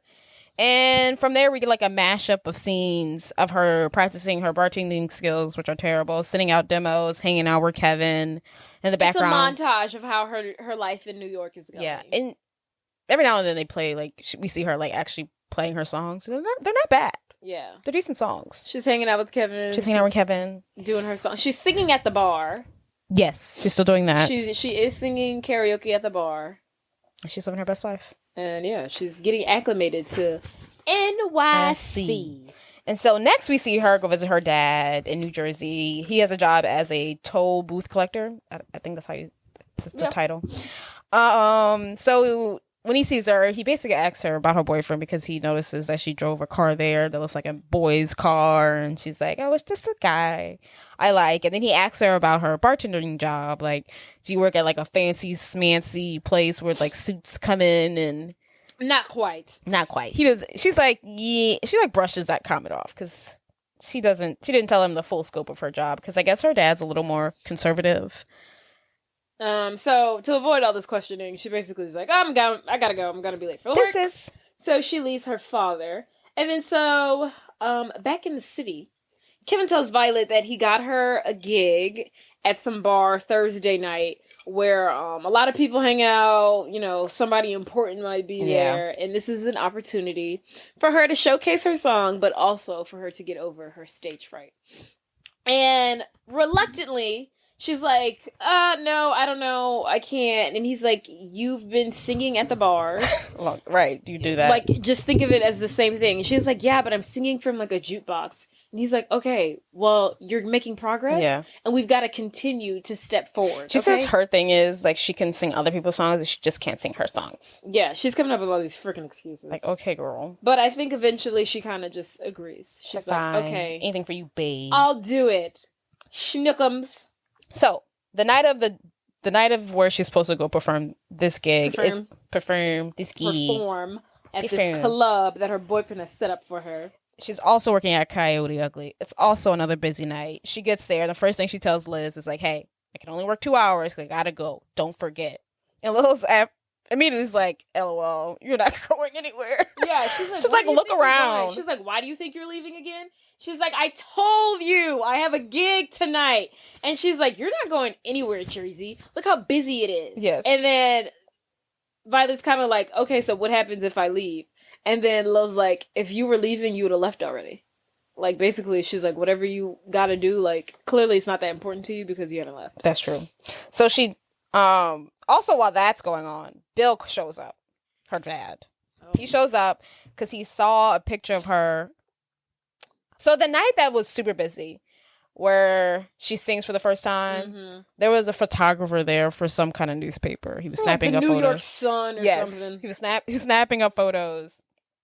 That comes full circle because Bill at work, he found that some of the guys he works with were putting up pictures of his daughter that was in the newspaper. So he comes to the bar looking for her. So yeah, when he arrives, were putting her photo up in their booth. Yeah, so when he arrives, it's like wet t-shirt water night. I don't know what they call it. It was like water night.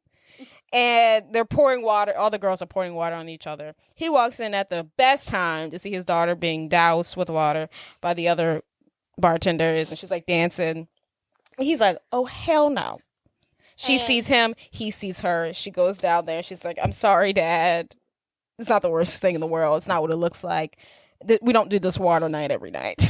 And he tells her, like, she's like, how did you even find me? He tells her, like, people have been posting up your photo in the booth. And you can tell he's very disappointed, very embarrassed. And he's like, I gotta go. And she's kind of like stunned and she doesn't know what to do. Yeah. Is this the same night she's supposed to be performing? I don't think it is. I think I mushed them together. Oh, yeah. I don't think Sorry. it is either. let's pretend like it is. Yeah. Let's pretend like it is. Doesn't matter. They all mush The it. next night, I don't know, she's supposed to go perform at the bar that her boyfriend Kevin has set up. This opportunity that he set up for her. It's busy. Lil's like, you can't leave. Yes. If you were gonna leave, you would have left already. And she's like, because she low-key doesn't even want to do it. So she uses the excuse as like, Lil won't let me leave. So she gets a call from Kevin. He's like, hey, where are you? And she's like, Lil won't let me leave. And he's like, you're an adult. Grow up. Like, say you have somewhere to be and leave. Like, this is important. And she's like, Kevin, I just can't. I'm sorry you did all this for me, but I just can't. You know what's upsetting? What? When you believe in someone more than they believe in themselves. Very much That's what he was like. He's like, you could be important. You could be big. Right. And she's like, She's like, I'm scared. That's so sweet that he really believes in her more than, which I love. He's actually really cute. He's actually really nice. Australian boyfriend. So Kevin hears that she's not coming. We see Kevin at the bar. He has to talk to the guy who, like, let him do this favor. The guy's pissed at him because, I had it set up for her. I have the slot. Now I can't fill up the slot. And he's like, well, what do you want me to do? And he's like, well, a deal's a deal, he tells Kevin. You still have to hold up your end of the bargain. Do I? And so in order for Kevin to have gotten this opportunity for Violet, he offered the manager of this club, whatever, his limited edition Amazing Spider-Man, volume 127. 129, actually. 129 Close, yeah. edition that he picked up when him and Violet were having their very first date. He just got this thing. It's very important to him. It's a collector's item. He's a collector. I think it's worth like $1,000. He likes fine things. Yeah. And so he has to now give it to this guy. For nothing. Not a damn thing. I'd have been like, oh, we owe each other. She could come back another time. Right. He did all this to give Violet a shot at her dreams. So Kevin's pissed. Pissed. So he heads to the bar to confront his girlfriend. She's up there. She's doing her thing. She's singing karaoke on the bar as she always does. This one guy, customer who frequents the bar, he gets up there with her. He's getting a little handsy. Violet's taking care of it, or is she really? Who knows? And she's like, hey, Nick, you can't be up here. Get down. La, la, la, la, la. He's still kind of touchy-feely. She's like, hey, you can't be up here. Get down. Kevin walks in. He sees this guy up there on the bar, touching all over his woman. He grabbed her waist. He said, oh, hell no. He's pissed. He grabs that man so quick. It's so crazy when like slams him on his head hits the It's so crazy when men who are like you never would imagine to get angry like manhandle the shit. Yeah, he manhandled the shit out of that man. Kevin. He like pulled him down and that man fell back onto his back. Happy-go-lucky Kevin? And his head hit that wood. Yeah. Yes. And of course that starts a fight and a brawl between these two. Violet is like, Kevin, stop! Kevin. Of course, Lil is bearing witness to all of this, as this is one of her rules that is being broken. Don't bring your boyfriends into the bar. Don't do it. So Kevin gets thrown out. Violet follows him outside, and insults are being thrown. Kevin, what is your problem? Look, I'm sorry about tonight, but look at this. There was no way Lil was going to let me out. This is not about Lil. This is about you and this place. This is my job. It's a goddamn sandbox for you to stick your head in. What is that supposed to mean? The place is a joke. All right? They don't come to watch you sing. They come to watch girls shaking it on a bar. And what would you have me do? Sing for quarters in the park? Well, at least you'd be singing your own songs. I told you I can't do that, so stop pushing. I'm just asking you to try. But I guess that's asking a bit too much. Right, it's so easy to be you, isn't it? You have no dreams, no hopes, no chance of getting hurt. When was the last time you took a chance on something? Some of us don't have that luxury. Why is that? Oh, right, we don't talk about you, right? It's a big secret. Come on, Kevin, let's play a game. I'm gonna guess why you left Australia. Doesn't matter. You were in jail. No, that's not it.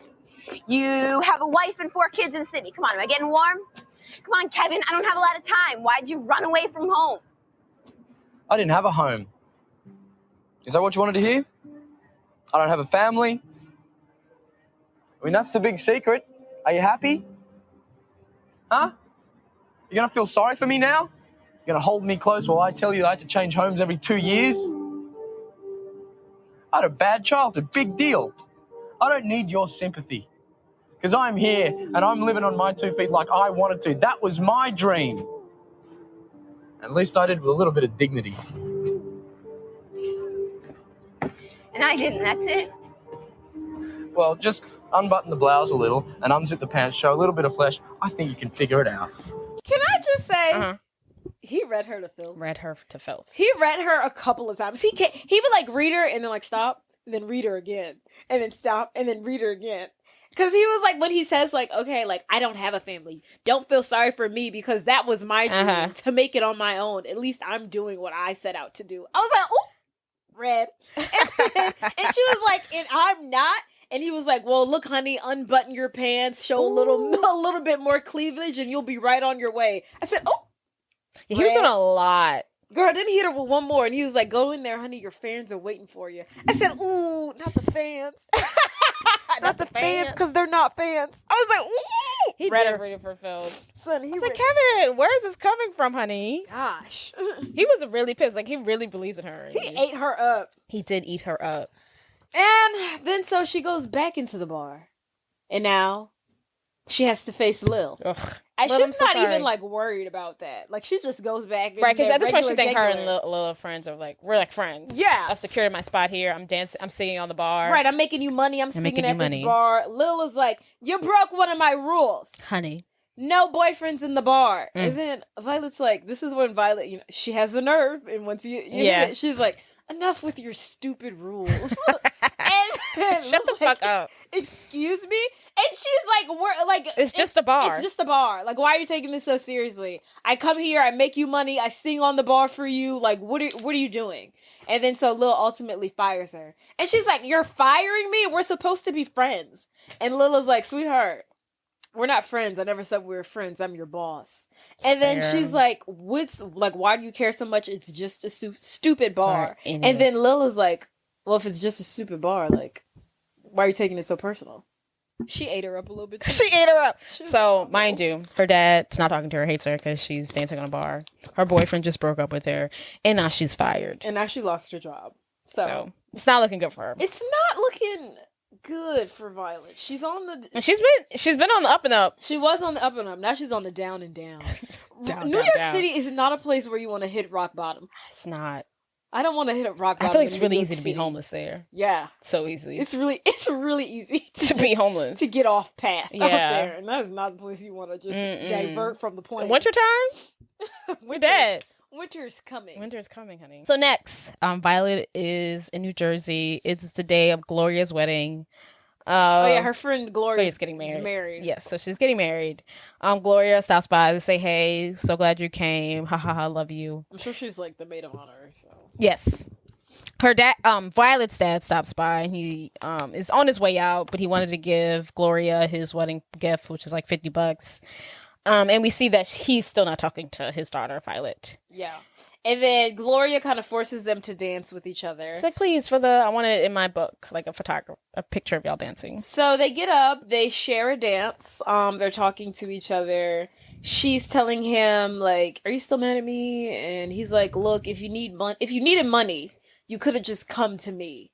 And then she's like, I can't come to you. You can't even function on your own. Like, you need me to function. And he's like, that's not true. And then she's like, then why aren't you wearing any socks? And he doesn't have any socks on. He's like, the dryer got caught up in something. He's like, I had a fight with the dryer. And then so they're going on in their conversation. And she's like, face it, Dad, you're mad at me because you need me and you're mad that I moved out. And he's like, no, it's not that. He was like, when I saw you at that bar, that was the first time I ever been disappointed in you. Redder. Yeah. She's getting red. I think he used the word ashamed.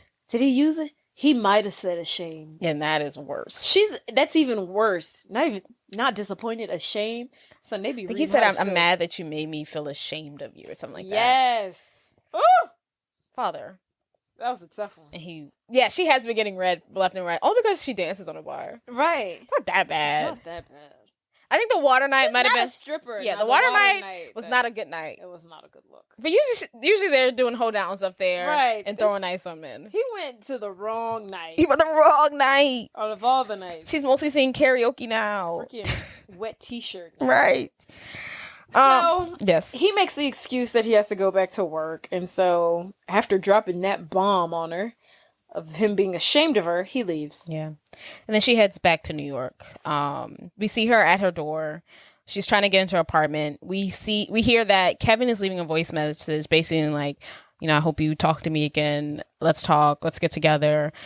By the time she makes it inside the door, he has hung up, and she misses his call. She misses his call. She was trying to get in there. She couldn't get the keys quick enough. She was trying to get to her man. Yes, but she missed it. I'm surprised he's the one calling her apologizing. He did a lot. Okay, You're right. He did do a lot. He came for her. He read her to filth. He read her for filth. And then he also got her fired. He got her fired. I mean, she didn't. But yeah. I don't think she knew that what he had given up. Yeah, she didn't. Yeah, I think had she known, she would have probably made more an effort to come. Right. She didn't know the gravity. But he read her for filth. He did. He was like, "You're a fucking slut, and you're an idiot." That's true. He read her for filth.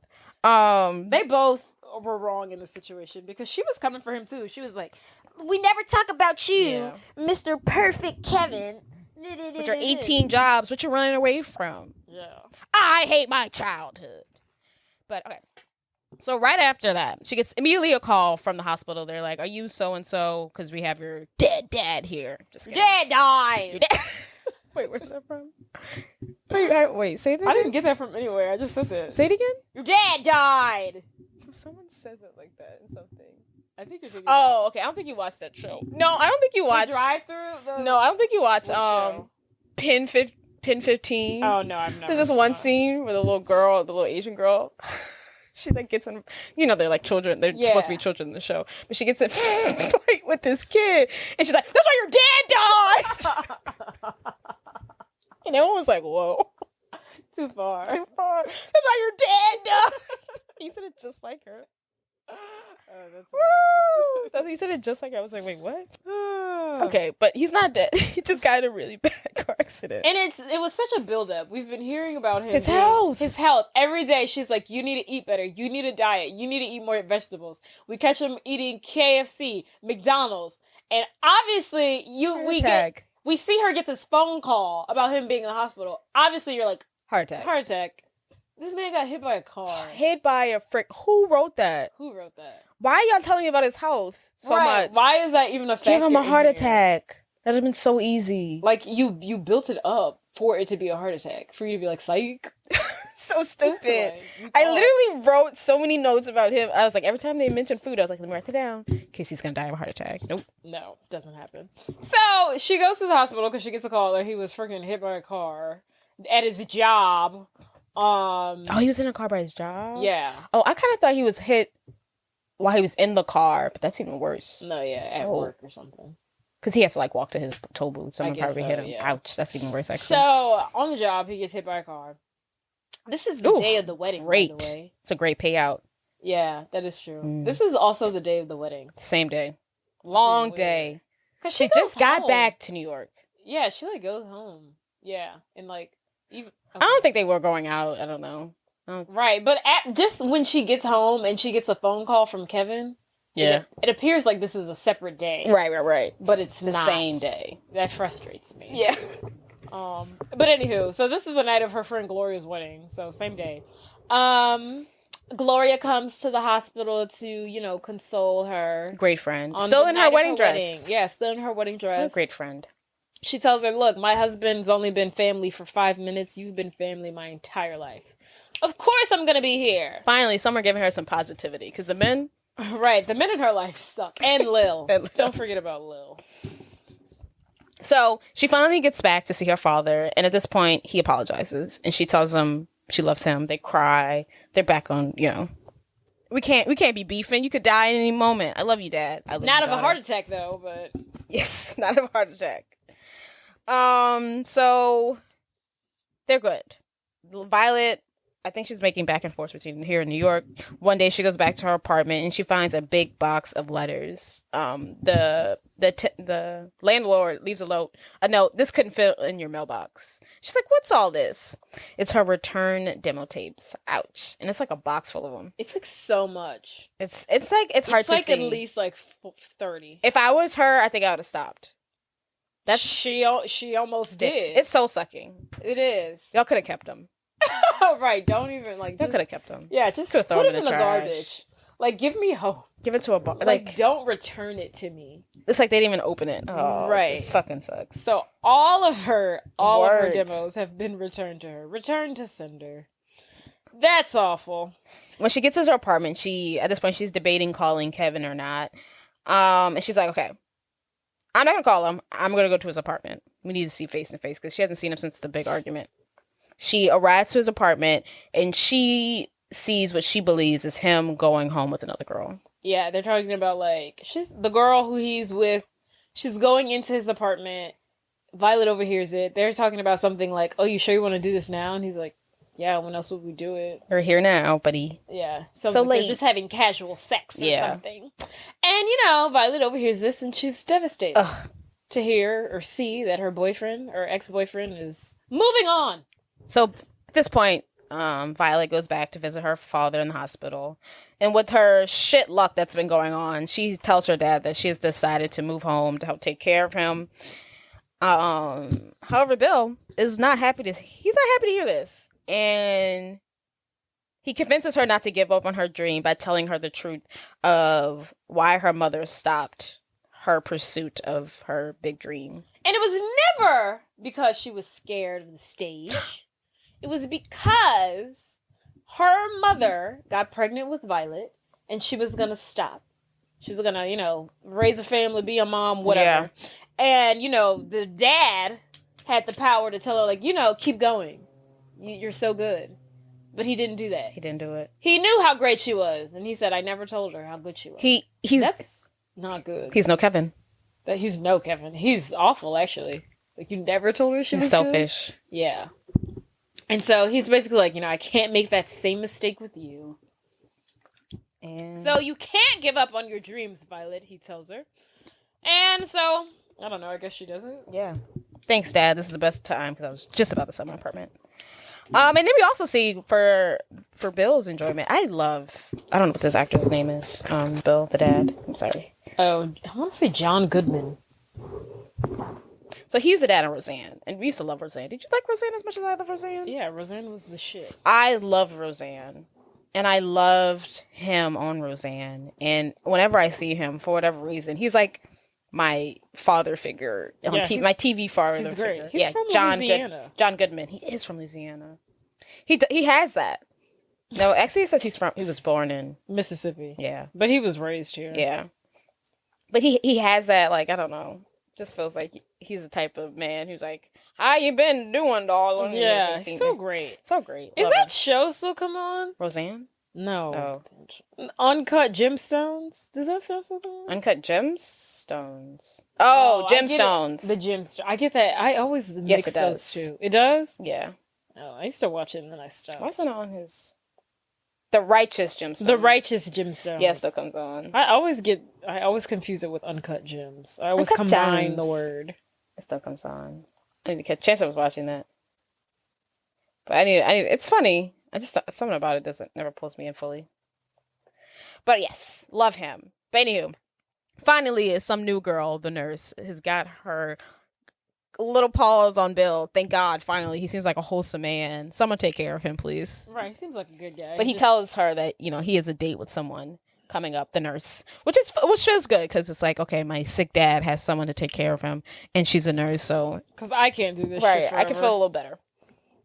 So back in New York, she's back on her grind, with a new confidence. A new oomph. Her mom's doesn't have stage fright. She was just amazing. Maybe I don't have stage fright. She still does, but don't let that stop you. She's working on her like a new demo tape. We see her like in the studio of her apartment, whipping and putting up songs. Yeah, I think she's like redoing laughing it while she's making the demos. I don't know what's so funny, but she's like laughing while doing it. Yes. She's like, ha ha ha ha. I'm making so music. Funny. You know, and then now she's using CDs. I wonder if that was a thing. Because in the beginning she was like sending off mixtapes, but now she's doing CDs, cassettes, and now she's doing CDs. Yeah, she's coming to the new age. Maybe that helps. Maybe that helped. Maybe that'll make a difference. We see her at her new job. She's working at like a nice restaurant now, like a regular. She's in like a button-down shirt. Yes, and black pants. And so she's at her day job now. So the bartender got fired. Yeah. And lo and behold, Lil walks in. Dun-dun-dun. She sits down. She's like, hey, Jersey. Can I get a double water? She's like, do you have a reservation? And then they sit down, they talk, and she's like, what's good here? She asks Violet, and Violet's like, cut the crap. You're not here to eat. What do you want? And then she's like, look, I just want to apologize for being a raging bitch. Love it. Because you were one, Lil. You really were. She apologized. She apologizes, and she tells her, look, whenever you're ready to come get your job back at, Coyote Ugly, you're more than welcome to come. And then Violet says, thank you, I appreciate that, but, I think I've got it all figured out. I think I got it now. And then Lil's like, I knew it. You weren't a lifer. No, who wants to be a lifer at a dive bar? Hey, some people. And then Lil admits that it is, in fact, her life. That's her dream, to own a bar. And she even tells Violet that she, too, was a small-town girl with big dreams of making it in the Big Apple. And Violet's like, you're joking. And she's like, no, I'm from Des Moines. I'm from Scenic City, North Dakota. Just make that up. Yeah. Scenic City. Scenic City. And Lil tells Violet, if you tell anybody, I'll kill ya. And she says, goodbye, Jersey. Love you, girl. Love ya. So, Violet's luck is looking up and up. And even more up when she heads back to her apartment. She hears that she has a voicemail. And it's from the talent agent or the manager of the same bar that Kevin had wanted her to go to previously. Oh, it is? Yes. Oh. Yeah, the something. How do you know that? I think it's the same name. Oh. Forgot what it's called. Something ballroom or something like that. But the manager's like, we heard your CD and we want you to showcase at this, or we want you to perform at this songwriter showcase that we're having in a week or two. And Violet is ecstatic. Yes, I'm finally getting my big break. She could have had this like a couple weeks ago when Kevin had figured it out for her, but whatever. And she has to prepare. She has to prepare. And so she starts to prepare. She does so. And somehow, I guess this is a big deal. It ends up in the newspaper and everything. Meanwhile, we find out that Kevin was never hooking up with the girl that Violet saw him go into his apartment. What he really was doing was he was selling his apartment to this woman. Subleasing. Oh, subleasing. Own on the girl. You got it right there. You got me there. Subleasing his apartment because he's trying to move to Chicago. Random. He has one breakup and he's like, gotta get out of here. One big city to another big city. Yeah, so he's moving to Chicago because he breaks up with one girl. So it's another the big performance. Lil and all of the members of Coyote Ugly are going to be in attendance. They closed the bar for like the first time in years. Yeah, she even closes the bar early, which is, I don't know, strange. I mean, no one else freaking works there. I mean, I guess so. So they close the bar early just to go see Violet perform. It's going to be in the newspaper. Lil was so kind enough to even call Kevin and tell him that Violet would be performing at said club. So I guess he doesn't sublease his apartment anymore. I don't know. He's not going to Chicago. I was thinking like maybe they moved in with each other. Maybe. I was hoping. So Kevin makes his way to the event, and then we see Violet getting ready with Gloria and her father. She's still in New Jersey. She's trying to get her father to, come on, you're making me late. He's got a broken leg, broken limbs. She's trying to tell him to hurry up. So they're on their way to the performance. They're driving, and she has, a moment of self-sabotage. And she's driving in the car with Gloria and her father, and she's like, I can't do it. Mm-mm. And then she very dangerously turns the car around, like in the middle of like traffic. Yeah. Like anybody could have died. And her dad reminds her, can I remind you that I just got in a car accident like a week ago. I'm still healing. So she's like, I can't do it. I can't go. And then Gloria Gloria. Violet's father has to, instill belief in her, and he's like, "You can do it. I love you." He tells her that he bought the bill that she signed from the diner that she worked at for $20 because he believed in her. Oh yeah. So I honestly think that played a huge role, because I think whatever curse she had is broken once he took it off that wall. That wall is cursed. That wall is cursed. So he bought the receipt that she signed at the diner that she used to work at. $20 for $20, and I guess that was just enough to get her to turn back around and make her way to the venue. My favorite part of this whole movie is like because her father works at the toll booth, and he tells one of the workers there to like make it light it up, the lights light up, and I love that part. It was okay. It's so exciting. I was like, what does that really do though? Just like, oh, it's like because it didn't do anything for her. Because right after she saw that, she's like, I can't do this. Bro, it's just exciting. Like, happy birthday. Like, if it was my birthday and they did that for me, I'd be like, oh, thanks, guys. Yeah, whatever. So, Violet arrives just in time. Whatever. How dare you? So, Violet arrives just in time to make it to her slot. She's running late. They want to give it away, but she's coming. Oh, did they? I missed that. The lady was like, it was like the cover band has been performing for like 45 minutes. Where's your girl? But whoever's in there, she's like, she's coming. So Violet arrives just in time. She's very nervous still. But she makes it inside. She goes on stage. We see the Coyotes, Bill, Gloria. They're all sitting, waiting for her to perform. And she gets on stage. She's very nervous. She's about to sing, and then she decides to walk off. And then we cut to Kevin, who turns the lights off. And then she goes back to the mic. She starts singing a cappella. The band joins in, and she starts singing her hit single. Under the sky, gonna be with you, and no one's gonna be around.